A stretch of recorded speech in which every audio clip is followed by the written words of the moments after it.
المسلمين وأنعم علينا بدولة العقيدة والدين. والصلاة والسلام على سيد الأنبياء والمرسلين وعلى آله وأصحابه أجمعين. أما بعد، فأعوذ بالله من الشيطان الرجيم. بسم الله الرحمن الرحيم. قل إنما أنا بشر مثلكم يوحى إلي أنما إلهكم إله واحد. وقال النبي صلى الله عليه وسلم: مفاتيح الجنة شهادة أن لا إله إلا الله. قابل قدر صدر جلسہ اور حضرات علماء کرام و مہمانان اعظام، آج میں اب حضرات کے سامنے توحید کے بارے میں چند باتیں بیان کرنا چاہتا ہوں.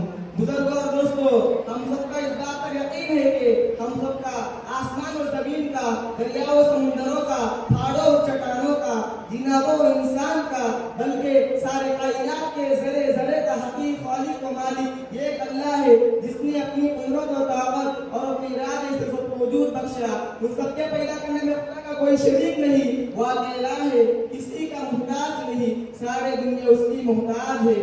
اسی بات کو سمجھانے کے لیے جتنے انبیاء اکرام دنیا میں تشریف لائے، سبوں نے اپنی اپنی قوم کو خدا کا تعارف اور خدا کی پہچان کرائی ہے. قال یا قوم اعبدوا اللہ ما لکم من الہ غیرہ. یہ میری قوم جن بتوں کو تم خدا مان بیٹھے ہو، جن مورتیوں اور مٹی کے پتلوں کو تم خدا مان بیٹھے ہو، جن درختوں اور پتھروں کو تم خدا مان بیٹھے ہو، اور جس چاند و سورج کو تم خدا مان بیٹھے ہو، یہ سب کے سب خدا کے مخلوقات ہیں. تمہارے لیے صرف ایک اللہ کے علاوہ کوئی عبادت کے لائق نہیں. بزرگ اور دوستو، ارے خدا نے خود اپنا تعارف قرآن مجید میں مختلف طریقوں سے کرایا ہے. یہ جگہ ارشاد فرمایا: قل من يرزقكم من السماء والارض امن يملك السمع والابصار ومن يخرج الحي من الميت ومن يخرج الميت من الحي ومن يدبر الامر. اے محمد صلی اللہ علیہ وسلم، آپ کہیں کہ بتاؤ وہ کون ہے جو تم کو آسمان و زمین سے رزق پہنچاتا ہے، اور یہ بتاؤ کہ وہ کون ہے جو تمہارے کانوں کان کو بھرپور اختیاری رکھتا ہے، اور وہ کون ہے جو جاندار چیز کو بے جان سے اور بے جان چیز کو جاندار سے نکالتا ہے، اور وہ کون ہے جو تمام کاموں میں تدبیر کرتا ہے. بزرگ اور دوستو، اسی طرح خدا نے ایک ایک نعمت کو گنوا کر اپنی پہچان کرائی ہے. اور اللہ کے جن بندوں نے خدا کی نشانیوں اور مخلوقات کا قبول کیا تو خدا کی خدائی نظر آ گئی اور وہ اپنے خالق و مالک کو پہچان گئے. چنانچہ کتاب میں یہ قصہ لکھا ہے، یہ بڑھیا چرخے سے بیٹھ کر روئی کاٹ رہی تھی. کسی نے اس سے جا کر پوچھا: بوڑھی ماں، سارے عمر تم اسی طرح چلانے میں گزار دی، یا کچھ اپنے اندر دین کا بھی خیال رکھا ہے؟ بڑھیا نے فوراً جواب دیا کہ کیوں نہیں، میں مسلمان ہوں، خدا کو ایک مانتی ہوں، وہی جہانوں کا پیدا کرنے والا ہے.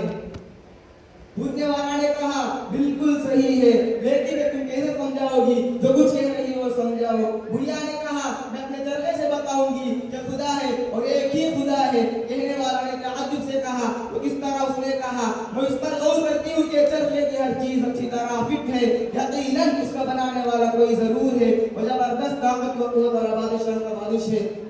اور جب میں چلتا ہوا چلاتی ہوں تو چلتا ہے، ورنہ رک جاتا ہے. معمولی چیز بغیر چلائی نہیں چلتی تو کیا ہے، سارے عالم کا نظام چلائی بغیر چل جائے گا.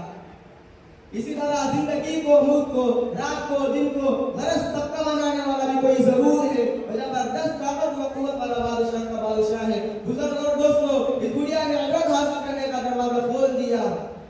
اسی طرح اس بات کو خدا نے ارشاد فرمایا: لو کان فیہما آلہۃ الا اللہ لفسدتا. اگر عالم میں دو خدا ہوتے تو نظام عالم بگڑ جاتا. بس اللہ تعالیٰ سے دعا کریں کہ خدا ہم کو اپنی معرفت نصیب فرمائیے اور خدا کی مرضیات کے موافق زندگی